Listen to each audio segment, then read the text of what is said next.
योभन्दा अगाडिका क्लासेसहरूमा हामीहरूले capital structure in लिभरेजसँग जोडिएका र फाइनल एक्जाममा सोधिएका 2068 क्वेसन नम्बर 7 सम्मका प्रत्येक न्युमेरिकल प्रोब्लमलाई सल्भ गर्न सिकेका थियौँ भने आजको क्लासमा फेरि एकपटक हामीहरू यही च्याप्टर यानि कि क्यापिटल स्ट्रक्चर इन लिभरेजसँगै जोडिएका र फाइनल एक्जाममा सोधिएका 2068 क्वेसन नम्बर 8 र यहाँदेखि तल दिएका न्युमेरिकल प्रोब्लमलाई सल्भ गरेर यो च्याप्टरलाई अझ विस्तृत रूपमा बुझ्ने कोसिस गर्नेछौँ, जस अन्तर्गत आजको क्लासमा चाहिँ हामीहरू सुरुमा यही 2068 क्वेसन नम्बर 8 मा सोधिएको न्युमेरिकल प्रोब्लमलाई सल्भ गर्न सिक्नेछौँ।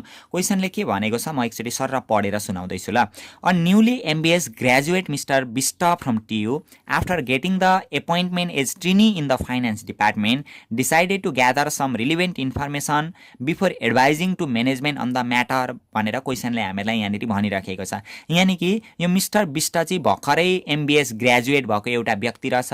ऊ चाहिँ फाइनेन्स डिपार्टमेन्टको ट्रेनी यानि कि परामर्शदाता अथवा सल्लाहकारको रूपमा एपोइन्ट भएको रहेछ। अब कुनै पनि व्यक्ति नि कुनै अर्गनाइजेसनको सल्लाहकार यानि कि ट्रेनीको रूपमा एपोइन्ट भएको छ भने अर्गनाइजेसनलाई सल्लाह दिनको लागि त त्यो अर्गनाइजेसनको पोजिसन के कस्तो रहेको छ, त्यो अर्गनाइजेसन के कस्तो अवस्थामा सञ्चालन भइरहेको छ, त्यो नजिकैबाट निहाल्नु पर्यो नि त। अर्गनाइजेसनको अवस्थै नबुझिकन कुनै व्यक्तिले सल्लाह प्रदान गर्न सक्दैन क्या। त्यही भएर हामीले यहाँनिर के बुझ्नु पर्यो भने यो मिस्टर बिस्ट चाहिँ यो फाइनेन्स डिपार्टमेन्टको सल्लाहकारको रूपमा नियुक्त भएको छ भने सबैभन्दा सुरुमा चाहिँ फाइनेन्स डिपार्टमेन्टले यो मिस्टर बिस्टलाई आफ्नो सम्पूर्ण डाटाहरू प्रस्तुत गरिदिनु पर्यो क्या। यो कम्पनी हामीहरूको यो फाइनेन्स डिपार्टमेन्टको चाहिँ पोजिसन यस्तो यस्तो छ, अवस्था यस्तो यस्तो छ भनेर इन्फर्मेसनहरू प्रोभाइड गर्नु पर्यो। अब इन्फर्मेसनहरू प्रोभाइडै गरेन भने उसले कहिले पनि सल्लाह प्रदान गर्न सक्दैन। अनि क्वेसनले अझै हामीलाई के भनेको छ भने decided to gather some relevant information before advising to management on the matter भन्दैछ क्या। केही कुराको बारेमा सल्लाह लिनुभन्दा अगाडि त्यो केही रिलिभेन्ट इन्फर्मेसनहरू चाहिँ त्यो बिस्टलाई दिएको रहेछ भनेर क्वेसनले हामीलाई फेरि भनेको छ। अब इन्फर्मेसनै दिएको छैन भने त के को आधारमा सल्लाह दिन पनि त सक्दैन नि त होइन। यो त चान्चुने कुरा भयो क्या, यो खुजुरा कुरा भयो, यो पिचु कुरा भयो, त्यो छोडिदिने। अनि फेरि के भन्नु भने अब त्यो इन्फर्मेसन प्रोभाइड गरो, त्यो बिस्टलाई दियो। फाइनेन्स डिपार्टमेन्टले चाहिँ बिस्टलाई आफ्नो इन्फर्मेसनहरू प्रोभाइड गरो। अब इन्फर्मेसनहरू प्रोभाइड गरिसकेपछि बिस्टले हेर्छ ओहो यस्तो पो रहेछ भन्ने कुरा अनि पत्ता लगाउँछ क्या। त्यही भएर यहाँ के भन्नु भने he found that the company is running at a contribution margin 40% भन्यो। उसले पत्ता लगायो अरे कि कम्पनी चाहिँ 40% कन्ट्रिब्युसन मार्जिनमा रनिङ गरिराखेको छ अरे भन्दैछ। यो कन्ट्रिब्युसन मार्जिनको यसरी पर्सेन्टेज हामीलाई दिन्छ भने त्यो जहिले पनि कन्ट्रिब्युसन मार्जिन रेसियो हुन्छ। फेरि एकचोटि म दोहोऱ्याउँदैछु, कन्ट्रिब्युसन मार्जिन 40%, 60%, 45%, 30%, 20% यस्तो भन्छ भने त्यो जहिले पनि कन्ट्रिब्युसन मार्जिन रेसियो हुन्छ। त्यही भएर यो कम्पनीको कन्ट्रिब्युसन मार्जिन रेसियो यानि कि यो फाइनेन्स डिपार्टमेन्टको कन्ट्रिब्युसन मार्जिन रेसियो चाहिँ 40% रहेछ भन्ने कुरा उसले त्यहाँबाट देखो अरे, पत्ता लगायो अरे। Which account for ₹3 per unit. Which account भनेको यहाँ के को कुरा गर्दैछ, कन्ट्रिब्युसन मार्जिनको कुरा गर्दैछ नि त। त्यही भएर त्यही कन्ट्रिब्युसन मार्जिनको एकाउन्ट चाहिँ 3 पर युनिट भनौँ नि। 3 पर युनिट भनेको चाहिँ कन्ट्रिब्युसन मार्जिन पर युनिट भन्न खोजेको क्या। कन्ट्रिब्युसन मार्जिन पर युनिट भनेको सेलिङ प्राइस पर युनिटमा भेरिएबल कस्ट पर युनिट घटाउँदा आउँछ नि त। यसलाई सुरुमा हामीहरू गिभनको रूपमा तानिदिइहालौँ। Contribution margin ratio, contribution margin 40% छ भनौँ भने त्यो कन्ट्रिब्युसन मार्जिन रेसियो हुन्छ। अनि विच एकाउन्ट भनेको त्यही कन्ट्रिब्युसन मार्जिनको एकाउन्ट चाहिँ 3 पर युनिट भन्यो, त्यो भनेको चाहिँ कन्ट्रिब्युसन मार्जिन पर युनिट चाहिँ 3 रहेछ। कन्ट्रिब्युसन मार्जिन पर युनिट भनेको हामीलाई थाहा भएकै कुरा, सेलिङ प्राइस पर युनिटमा भेरिएबल कस्ट पर युनिट घटाउँदा आउँछ। टोटल कन्ट्रिब्युसन मार्जिन भनेको total sales minus total variable cost हुन्छ। टोटल सेल्समा टोटल भेरिएबल कस्ट घटायो भने टोटल कन्ट्रिब्युसन मार्जिन आउँछ। तर सेलिङ प्राइस पर युनिटमा भेरिएबल कस्ट पर युनिट घटायो भने चाहिँ कन्ट्रिब्युसन मार्जिन पर युनिट आउँछ क्या। यो खुजुरा कुरा भयो, यस्तो मुला जोतका कुराहरू यो हामीले सिक्न बाँकी नै छैन क्या। अनि हि वाज टोल्ड द्याट, र उसलाई फेरि भनिएको रहेछ कि अरू कुरा पनि भनेको रहेछ। The company break even profit 9000 unit भन्दैछ। ब्रेक इभन प्रफिट होइन, ब्रेक इभन पोइन्ट भनेर हामीलाई भन्न खोजेको क्वेसनले। त्यही भएर यो ब्रेक इभन पोइन्ट चाहिँ 9000 युनिट छ भनेर उसलाई भनिएको रहेछ। ब्रेक इभन पोइन्ट 9000 युनिट भनेर भनेको रहेछ। त्यो पनि गिभन तान्दिने केही गरेको छैन है, जम्मा हामीहरू सार्दैछौँ क्या, ह्यान्डराइटिङ बनाउन जस्तो नि। फिक्स कस्ट रन एबाउट 12000 भनिराखेको छ, ₹12,000 भन्दैछ नि त। फिक्स कस्ट यो कम्पनीको 12,000 रहेछ। अनि it is expected that the total sales will reach to 18,000 during the current year.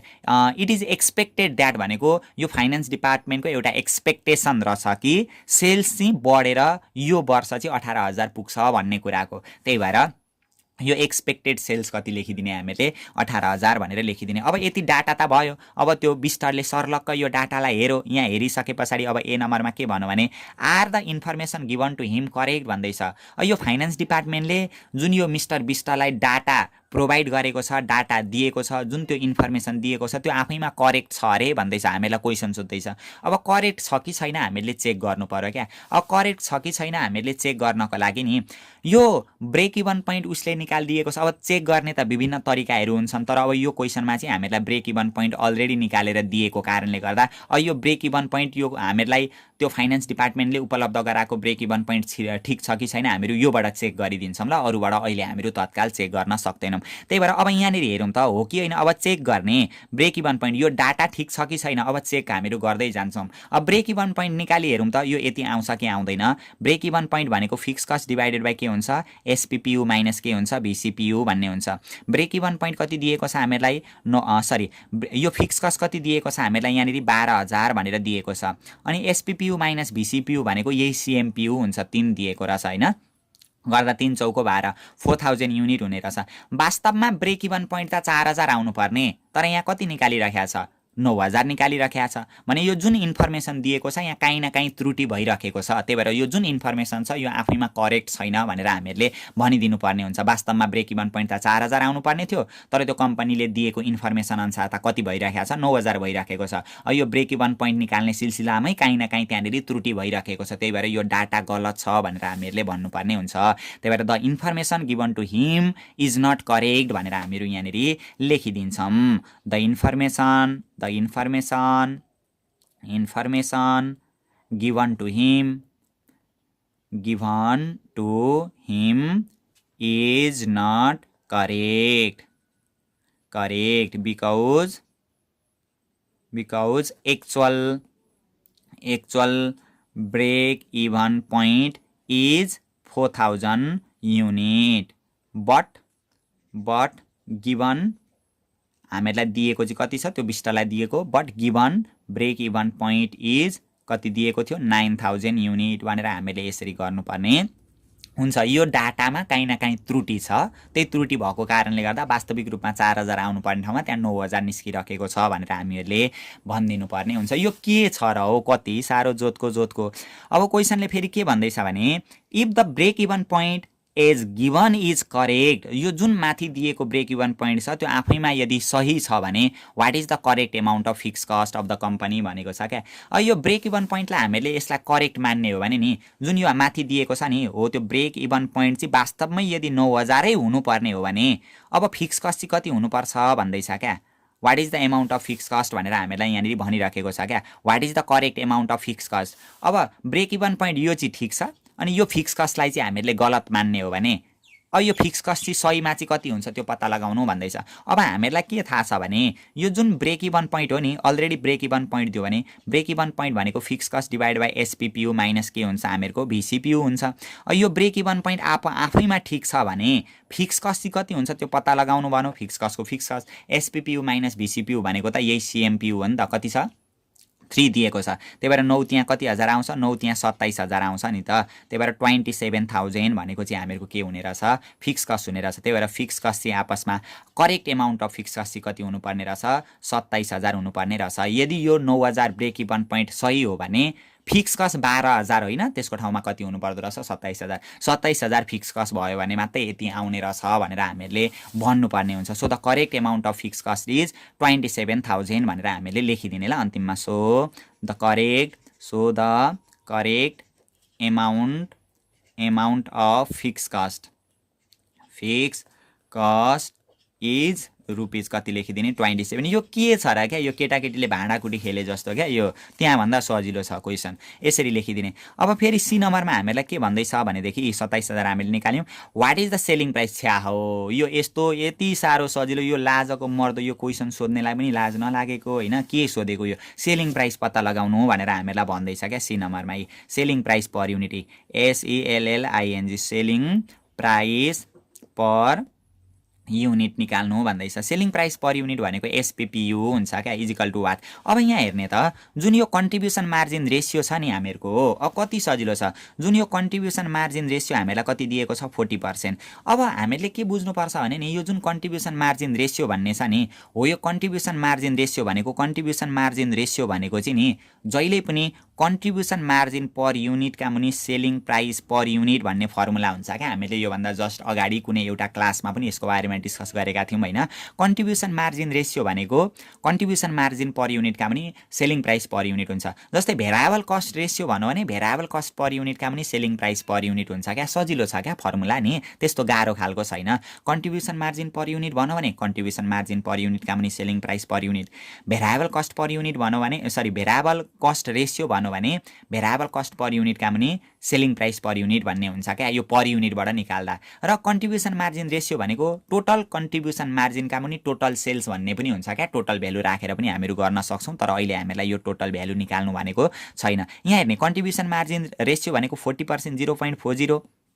Contribution margin per unit भनेको त्यही हामीलाई कति दिएको छ 3 दिएको छ यहाँनिर। सेलिङ प्राइस पर युनिटको सेलिङ प्राइस पर युनिट भन्ने हुन्छ। यो सजिलो क्या, यो जोतको नि कति जोतको क्रस गुना थाहा छ नि। अब यसले यता गुना गर्ने 0.40 इन्टु एसपिपियु भन्ने हुन्छ इजिकल टु 3 एकान 3 भन्ने हुन्छ। अथवा यो हामीहरूको एसपिपियु कति आउने रहेछ यहाँबाट 3 का मुनि 0.40 भन्ने आउने रहेछ।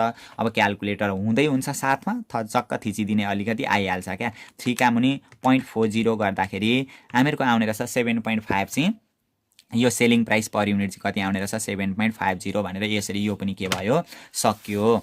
अब what is the anticipated profit भनेको छ। अब एन्टिसिपेटेड प्रॉफिट भनेको हामीहरूको त्यही इबिआइटी हो क्या। यहाँनिर इन्ट्रेस्टहरू ट्याक्सहरू केही छैन र एन्टिसिपेटेड प्रॉफिट भन्यो भने हामीहरूले इबिआइटी निकाल्नु पर्ने हुन्छ। अब यो पनि सजिलो छ होइन, कति सजिलो। डी नम्बरमा सोधेको रहेछ हामीहरूलाई एन्टिसिपेटेड प्रॉफिट भनेर मैले लेखिदिएँ। एन्टिसिपेटेड प्रॉफिट भनेर, एन्टिसिपेटेड प्रॉफिट भनेकै त्यही इबिआइटी हो। हामीहरूलाई इन्ट्रेस्टहरू ट्याक्सहरू नदिँदाखेरि एन्टिसिपेटेड प्रॉफिट भनेकै के हुन्छ हामीहरूको इबिआइटी भन्ने हुन्छ।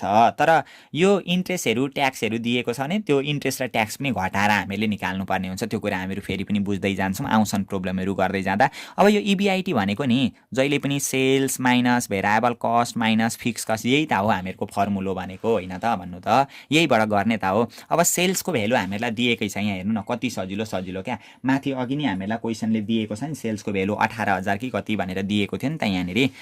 त्यही भएर 18,000 भनेर यहाँनिर लेखिदिने। अब यो भेरिएबल कस्ट जुन दिएको छ नि, अब यो भेरिएबल कस्ट कसरी निकाल्ने त भनेदेखि नि अब यो जसरी पनि निकाल्न चाहिँ सकिन्छ। तर यहाँ हेर्ने ल, यो भेरिएबल कस्ट भनेको जहिले पनि सेल्सको क्वान्टिटी कति छ होइन, अनि कति रुपियाँ गोटाका दरले भेरिएबल कस्ट छ भन्ने इन्टु भिसिपियु गरेर पनि त हामीहरू निकाल्न सक्छौँ। इन्टु भिसिपियु भनेर यो तरिकाबाट पनि हामीहरू निकाल्न सक्छौँ होइन। अनि माइनस फिक्स कस्ट, यो भेरिएबल कस्ट भनेको क्वान्टिटी इन्टु भिसिपियु हुन्छ। फिक्स कस्ट यहाँ हेर्ने ल, म 2-3 तरिकाबाट यो सल्भ गर्न सिकाउँछु तपाईँहरूलाई। फिक्स कस्ट भनेको हामीलाई कति दिएको छ यहाँनिर, फिक्स कस्ट भनेको 12,000 भनेर दिएको छ।